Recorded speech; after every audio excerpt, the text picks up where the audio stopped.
It has been a day of political drama like no other. One might even call it unique, because if all political careers end in failure, then what are we to make of the political life and times of the Scottish First Minister, Nicola Sturgeon? She's arguably been the standout figure in British politics over the last decade, winning 8 out of 8 elections, some more or less clean sweeps.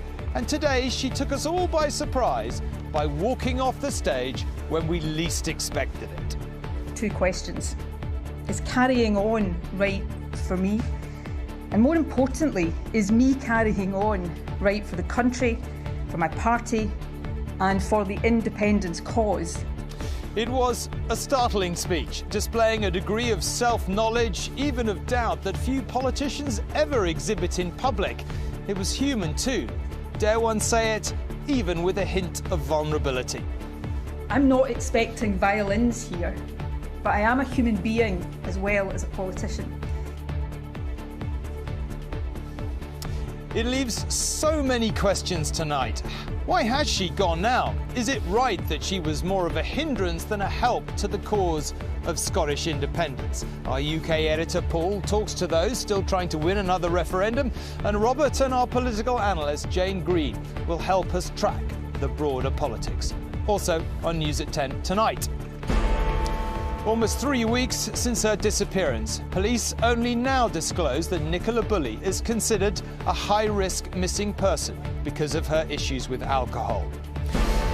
Evidence from the epicentre of flouted building regulations. No surprise which undamaged block was home to Turkey's construction engineers.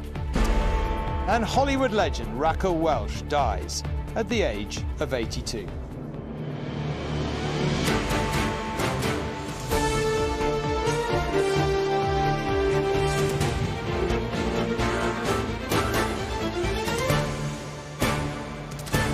This is ITV News at 10 with Tom Bradby from Edinburgh. Good evening from Edinburgh, where Nicola Sturgeon rocked politics, not just here in Scotland, but in Westminster too, by announcing she will step down as First Minister and as leader of the SNP, her political home since she was 16.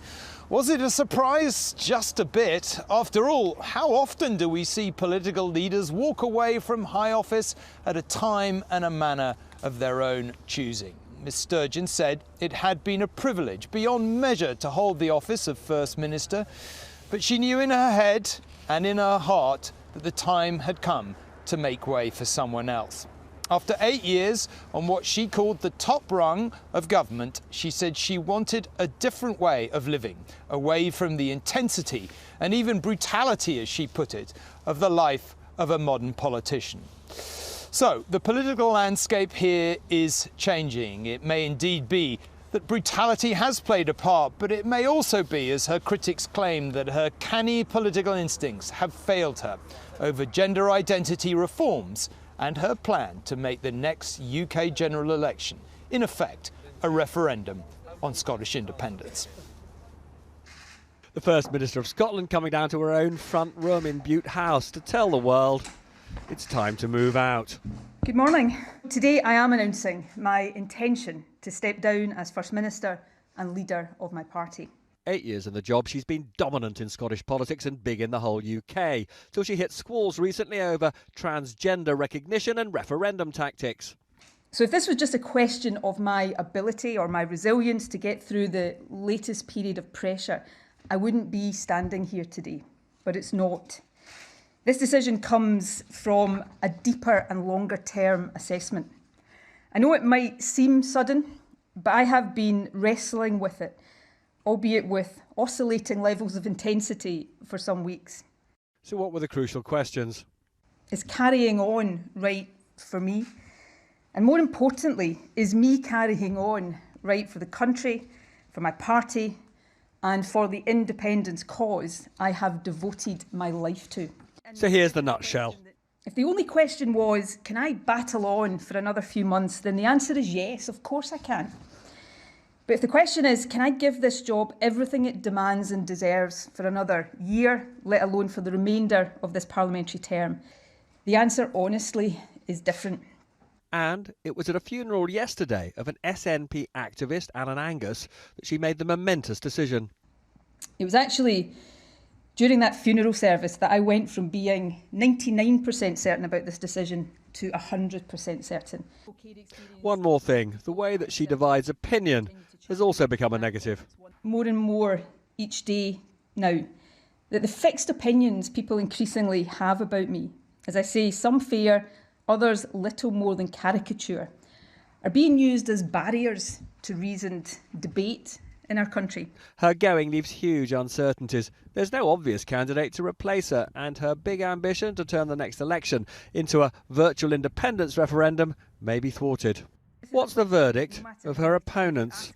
Well, let me first start by paying tribute to Nicola Sturgeon for her long-standing public service, and I wish her well in the future. Now, obviously, Nicola and I didn't agree on everything. On a personal level, we never really got on particularly well, and I'm not going to ignore that at the time when I think there have been issues that she could have and should have focused on, First Minister. Nicola Sturgeon, by her own admission, is a divisive figure. Is her departure good or bad for Labour? It's an opportunity for Labour to talk about new ideas and new vision for our country. There is not a clear majority for independence. There isn't a majority for a referendum right now, but there is an overwhelming majority for change, and that poses opportunities for the Labour Party. To all of the people of Scotland, whether you voted for me or not, please know that being your First Minister has been the privilege of my life. Nothing, absolutely nothing I do in future will ever come anywhere close. So it's goodbye from the great communicator. She didn't achieve her dream of independence for Scotland, but on her watch the SNP consolidated its position as the biggest party here in Scotland and the third biggest at Westminster. Oh, and unlike two recent Tory leaders, she was. Nicola Sturgeon will leave office without achieving her long-held dream of Scottish independence, the party's reason for being, of course. But during her 8 years as First Minister, the SNP did win big here in the Scottish Parliament, and they became the third biggest party at Westminster, ahead of the Lib Dems. She has been a thorn in the side of not one but 5 Conservative Prime Ministers, and she led Scotland carefully through the ravages of the coronavirus. There were times when she looked very much like what she so longed to be, the leader of a nation which makes its own decisions. Nicola Sturgeon, First Minister. Good afternoon, everyone. I want to provide you with a further update on Scotland's response to the COVID-19 epidemic. Her journey to the top of Scottish politics started early. A schoolgirl convinced of the unfairness of a country being governed by those it didn't elect. We already have a Tory-free Scotland. What we need now is a totally free Scotland. She became the Scottish National Party's youngest ever candidate before being elected to the newly devolved Scottish Parliament in 1999. Then there developed one of the most formidable partnerships British politics has known. She became Alex Salmond's deputy, and the pair spearheaded a campaign which took Scotland as close as it had been to full independence for 300 years. We continue to be the underdog, but as we make that case patiently and persuasively, then I think we'll see more and more people opt to vote yes. She and Salmond failed to convince enough Scots of their case in the last independence referendum, but Sturgeon had established herself as a great campaigner and a politician of skill.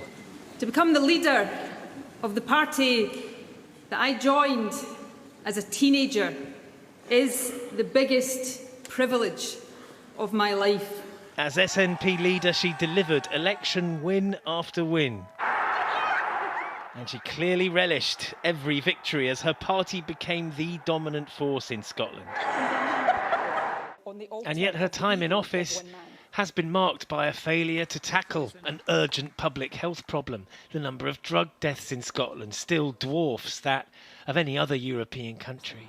And more recently, a bitter row over gender policy and the detention of a transgender rapist in a women's jail. My question is, are all trans women women? That's not the point that we're dealing with here. That's the question I'm asking. Trans women are women, but in the prison context, there is no automatic right for a trans woman. So there are contexts where a trans woman is not a woman? No, there is. Look at the election results and you'll see Nicola Sturgeon was a stunningly successful leader, but the central purpose of her political life was always frustrated, and whoever succeeds her will have to find their own pathway to an independent Scotland. Geraint Vincent, News at 10.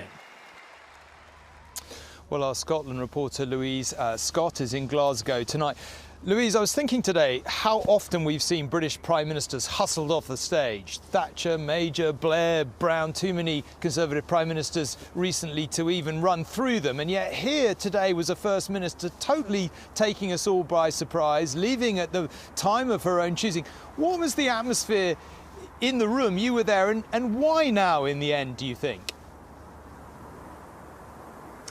That was a question that many of us were asking this morning. It seemed extremely unexpected. We were given an hour and a half's notice, but when you saw the location was Bute's house, the First Minister's official residence, you knew something serious was ongoing. As to the why now, well, the First Minister was very candid. I mean, she was close to tears at some points, but her reasoning as to not being able to give every ounce to the job now doesn't really add up when you think just 2 weeks ago she said she had plenty left in the tank to continue in this role. She has faced that mounting pressure in recent weeks, particularly over the self-ID gender bill, but she's weathered many a political storm in her 8 years. So it brings us to this divisions within the party. It's been clear that not all members have agreed with her on certain issues and have maybe wanted to focus on others like independence. So is it this conference in just a month's time the party set there to decide their path to a next independence referendum? Nicola Sturgeon has spoken about a de facto referendum at the next general election, but not every party member had agreed with her on that. So is stepping down now allow the party to choose a new leader, potentially a new route to independence? But many would argue that path looks even murkier now with Nicola Sturgeon not at the helm. OK, Louise, well, thank you very much. And let's return now to the theme of why now. Ms Sturgeon herself said voters' fixed opinions of her may now not be in the best interests of achieving independence. Her choice of making the next general election, in effect an independence referendum, as Louise was just saying, isn't just one for her after all, she said, but for the whole party. Independence is, of course, the political prize that has always eluded her. The 2014 referendum result, before she became leader, though she did lead the campaign, was against leaving the UK. Since then, support has waxed and waned, as these polls over the last 2 years do show. But the latest poll suggests voters are split almost exactly as they were 8 years ago. She's been First Minister, but never Prime Minister. The truth is, the job Nicola Sturgeon leaves isn't quite the one she'd always wanted. If anyone runs an independent Scotland, it probably won't be its greatest advocate. Independence is the cause I have dedicated a lifetime to. It is a cause I believe in with every fibre of my being. And it is a cause I am convinced is being won. I intend to be there as it is won every step of the way. But every step so far has led her no closer. Electoral success has not delivered the one ballot she really craves, despite all her arguments for another referendum. Scotland faces the prospect of being taken out of the EU against our will. Scotland has rejected Boris Johnson and the Tories, and yet again we have said no to Brexit. Her mentor turned political tormentor isn't the only one who believes she's stalled. But you wouldn't say we're further forward now than we were in 2014. Now, Nicola's kept the SNP ratings very high, but the key problem is that the clear strategy of how you get to independence has now hit a roadblock. It's partly been placed there by the UK government, which is refusing another referendum. The SNP will hold a conference next month to decide a different path to independence.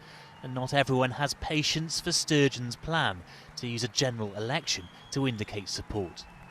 Has Nicola Sturgeon left now before independence tears your party apart? Independence will not tear the SNP apart. Independence is what brings the SNP together. So what's the one clear agreed path to independence in your party? Well, you'll know that we have a special conference scheduled for next month to discuss how we react to the anti-democratic decision of the UK government to block Scotland's right to choose its own future. And you think there'll be a unanimous agreement at that conference? We'll have a discussion. We do that in the SNP. But in the bars of Edinburgh tonight, they know it's not just the argument, but who's making it that matters. Do you think her leaving makes independence more or less likely for Scotland? I think less probably, but I still think, I think eventually one day, before I go to heaven, we might have our own country. I think she was a really kind of like key person in that whole debate, and I'm not sure. I kind of feel like they'll have to think very carefully about who they put in the next role for that position. Whoever does come next will have to think even harder than one of politics' most skillful players. Paul Brand, News at 10, Edinburgh. Now, if you're watching us on election night, and if not, where are you? You will be more than familiar with our psephologist and election analyst, Professor Jane Green from Oxford University, I'm pleased to say, joins us now, a great friend of this programme. Jane, thanks so much for making the time. It's been so fascinating over the years hearing you sort of track support for Scottish independence, but also what it means for the broader British political context, because of course the SNP doing so well up here has changed things somewhat at Westminster. What are your own reflections upon today? It's really an interesting question, because we have to kind of think, so how much is support for independence tied to support for the SNP, and how much is support for the SNP tied to support for its leader, Nicola Sturgeon? And I think what's really interesting is, as many have said so far on the programme, that the SNP has had enormous electoral success. And so if they had that success and they haven't been able to get support for independence consistently over the line, so there have been peaks and troughs, but it hasn't been consistently ahead over the prolonged period, but also most importantly at the crucial moments, then can somebody else do any better? I think the other thing that's important to remember is that support for independence and support for the SNP is not just about Nicola Sturgeon, obviously, but independence in particular is also about the wider UK political context. What's going on with Brexit, what's going on in Westminster. So many things could still change. But the SNP and Nicola Sturgeon have seen huge peaks, and it's difficult to imagine somebody else will be able to get their support to be even higher, and with that independence support. But, as I say, many things could change. Do you think this gives the other parties more of a chance here? Because of course that has stymied particularly the Labour Party. It's hard to imagine them getting a decent majority without doing better here. Is this a potentially sea change moment, or is that to massively overinterpret it? So, what matters is who's going to replace Nicola Sturgeon, so we don't know about that yet. And I think it's also worth remembering the broader context, again, that since 2014, the Scottish electorate has been hugely kind of reshaped by the independence referendum that took place. And so that's the kind of broader, important kind of context, and it's very entrenched, so it's difficult. But of course, Labour is increasing its support nationally, and it does seem that where Labour and Conservatives in Scotland have been sort of competing for second place, it's Labour's to play for now in terms of seeing that national support break through in Scotland. Labour's doing better amongst those voters who voted no previously in the independence referendum. Can they break through and also win the support of those voters who voted yes in the independence referendum? Obviously, Keir Starmer will be hoping so, and I think a lot depends now on the governance with the SNP in Scotland and who they choose as their new leader. Jane, thank you very much indeed for joining us. Well, Nicola Sturgeon said in her speech that the good news about her resignation is that the country will see that the SNP is full of talented individuals, more than up to the task of leadership, she said. But there is no succession plan, so who might her successor be? Well, Angus Robertson is a popular figure and served as the party's leader in the House of Commons for nearly a decade under both Alex Salmond and Miss Sturgeon. Scottish Finance Secretary Kate Forbes is considered the rising star of the party. She's 32 and would be the youngest SNP leader if she won. And Scotland's Health Secretary Humza Yousaf, after leading the country's response to the COVID crisis, is widely respected by the Scottish public. The problem facing all of them, a poll over the weekend found nearly 70% of voters couldn't say who should succeed her. Name recognition, a very significant problem. Well, I am very pleased to be joined by Robert and Paul. We're all reminded that Scotland in February outside at night can be still bracing. It's a bit bracing. Paul, can I start with you? We have spent so much time talking about the politics of the Union, haven't we? Not only Scottish independence, but a border poll in Ireland, and it's felt at times that there is that drift. What do you make of the meaning of today? Well, I think you can't deny, Tom, the cut-through that Nicola Sturgeon has had on this constitutional question. I mean, quite frankly, she is more recognisable in England, Wales and Northern Ireland than many of the political leaders in those constituent parts of the United Kingdom, and she has continually pulled the political gravity towards Edinburgh. All political debate has led back to this constitutional question. Of course, the issue of independence doesn't retire with Nicola Sturgeon, but she leaves her party in a relatively tricky position. They've got to circumnavigate this big constitutional block that the UK government has put on a second independence referendum. They've got this special conference next month. They'll look at options like hers, which is to have a general election as a de facto referendum, perhaps a Scottish election as a de facto referendum. But without her sort of force of personality, her popularity, her clout, can another leader hold those factions of the party together, maintain patience within the party? There is a lot of impatience for a second independence referendum. And more importantly, can they do what she herself admits she has failed to do as one of Britain's best communicators and pull people across the political divide and get support for independence consistently above 50%? Robert, can I just ask you a couple of questions very quickly? First, what do you, I mean, a remarkable politician, really, if one's honest. Yeah, and, you know, remarkable in the way that she has chosen her departure. I mean, date. Unique, so, would really say. Yeah, so rare in modern British political history. A big figure in the UK. I think during COVID, many would say that she was another of those reassuring presences at the top of government, steady at a time of national crisis. As Paul pointed out, much better known than many Westminster ministers. And I think a lot of that is to do with the role she played in COVID. I don't often personalise things. I think there's another point about her, though. Unlike so many leaders that I've interviewed, and I've interviewed her many times, she does always try and answer the question. She conveys, you know, a sort of commitment to engage. And I think that's one of the reasons why, actually, even now, relatively speaking, after 8 years in office, she's still quite popular. Answering the question, no future in that, we can all agree. Just very briefly, we've talked a lot about the impact on British politics. We've discussed how difficult it is for Labour to do the huge swing they've got to do next time without doing better here. Does this open the door to that, in your view? So, look, Labour stopped being the biggest party in Scotland. Well, I mean, you know, 15 years ago. The supposedly iron rule of British politics was Labour couldn't win without doing very well in Scotland. Actually, current opinion polls say that's not completely certain.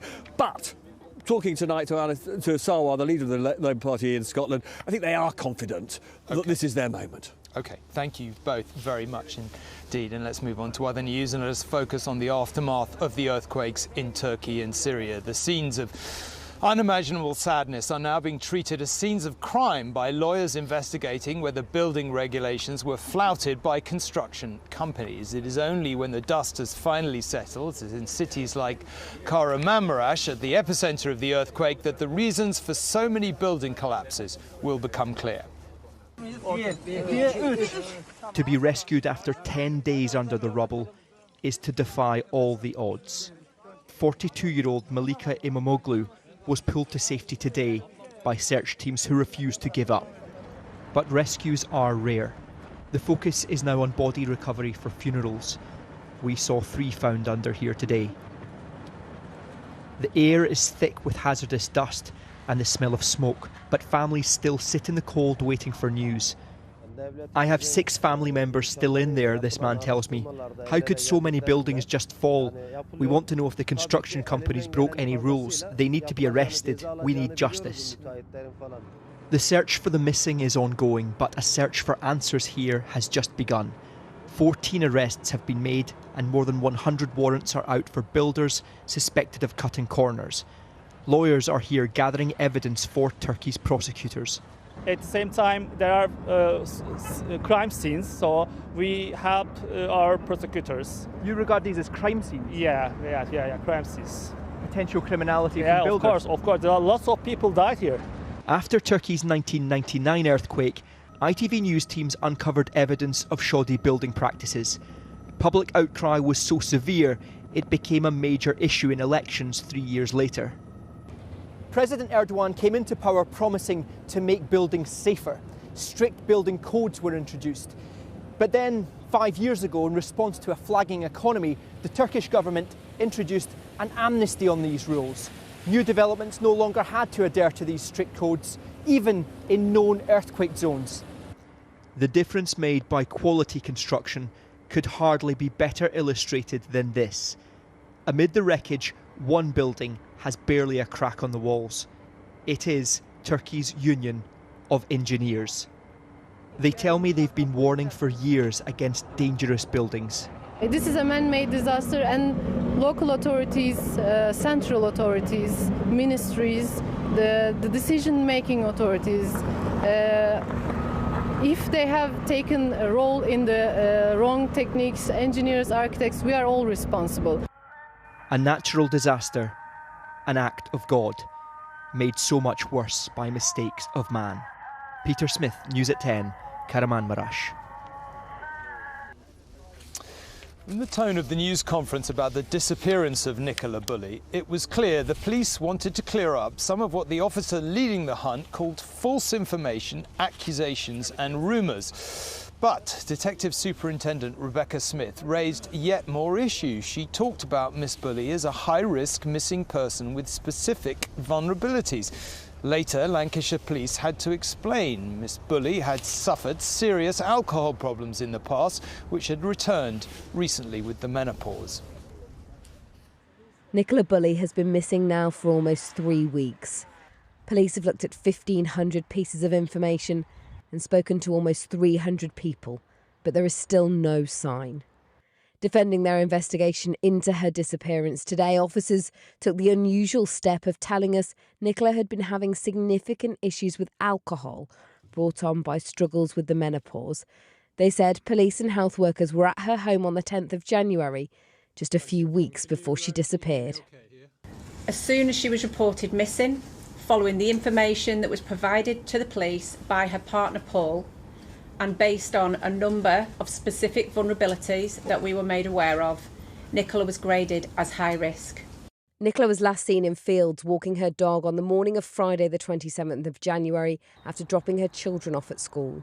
Her phone was found connected to a works meeting on a bench with her dog nearby. For weeks, her friends have been appealing for any videos that could give any clues. But officers say, after looking at hours of footage, there is nothing to suggest she left these fields.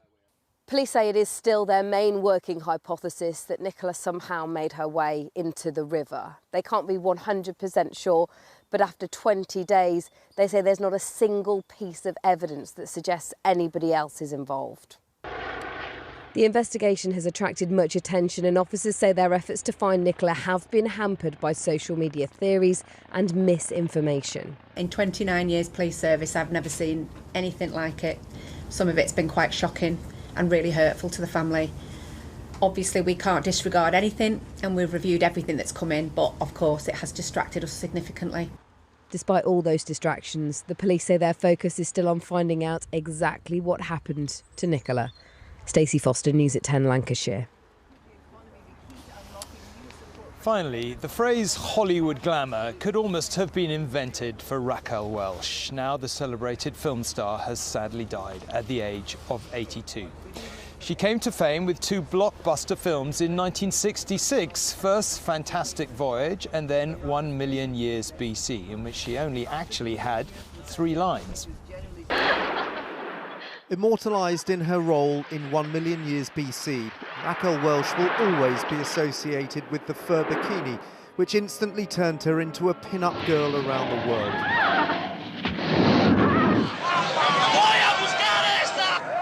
But her career endured as she won other roles like this one in 100 Rifles. It wasn't just her beauty which dazzled. She became an action woman whose acting ability was clearly getting noticed. The Three Musketeers, Raquel Welch. In The Three Musketeers, she starred alongside Michael York, winning a Golden Globe for the role of Constance Bonacieux. I cannot go dirty to the Queen. Do you think I will be safe here? Please step right on in here, Raquel Welch. Before she hit the big time, she got her first break as a weather presenter in San Diego at just 18 years old, returning to the studio years later to reminisce about where her career began. Tell me what the glorious salary was. Oh, $7.50. I got a $20 gold piece, says there ain't nothing I can't do. And as she showed here, she had a voice to match those looks. You and I travel to the beat of a different drum. Entertaining the troops in Vietnam and bewitching Fozzie Bear. Till we say pleasure to present you. Her comic timing winning her roles in later life. She still exuded a magnetism which made her one of the great leading ladies of her time. Dan on the life and career of the actress Raquel Welch. Now, when I called some of Nicola Sturgeon's former opponents for their reaction this morning, one said privately, "All I can say is thank God she's gone. She was formidable, always well briefed and determined." So finally tonight, what to say? Well, many things perhaps. How rare is it for a front-rank politician to leave of their own volition? Do we need to take seriously the idea that the pressure of the modern political discourse places too much pressure on the individuals themselves?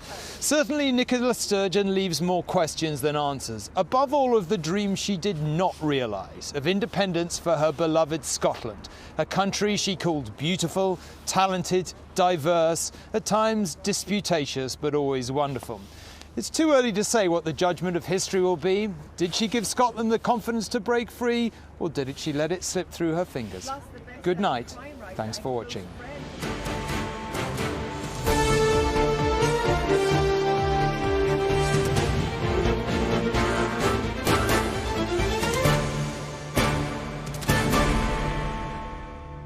Tomorrow, our debate is a complex one. Bake Off Supremo Prue Leith supports assisted dying, but her son, Danny Kruger MP, does not. Join Prue and Danny tomorrow on Good Morning Britain for a fascinating debate which divides mother and son and presents the ultimate legal, medical and ethical question. Tomorrow from 6. You may want to soak up this lovely winter sun whilst it lasts. Heinz Big Soup sponsors ITV National Weather. Hello and a very good evening to you. Hope you're all keeping well. So it is a changeable weather story as we go through the next few days, and watch out for Friday. It's going to be turning windy across many parts of the UK, especially across the north. Now for the rest of tonight, we end things with a lot of cloud around, some outbreaks of rain and some hill fog. But with all of this across us tonight, for most of us, we will be frost free. But it does mean for Thursday morning, a bit of a grotty start to the day. First thing, some clouds, some mist and murk and some outbreaks of rain, but you can see it pushes its way south and eastwards, and behind it hopefully we'll get to see a little bit of brightness poking through as we move into the afternoon, and our temperatures are still on the mild side, highs at around 12 or 13 degrees. Now the heads up as we go through Thursday night and into Friday, a deep area of low pressure coming our way, so there will be some outbreaks of rain and some strong winds, especially across northern parts, potentially severe gales across northern parts of Scotland. Do take care. Bye bye. Heinz Big Soup sponsors ITV National Weather.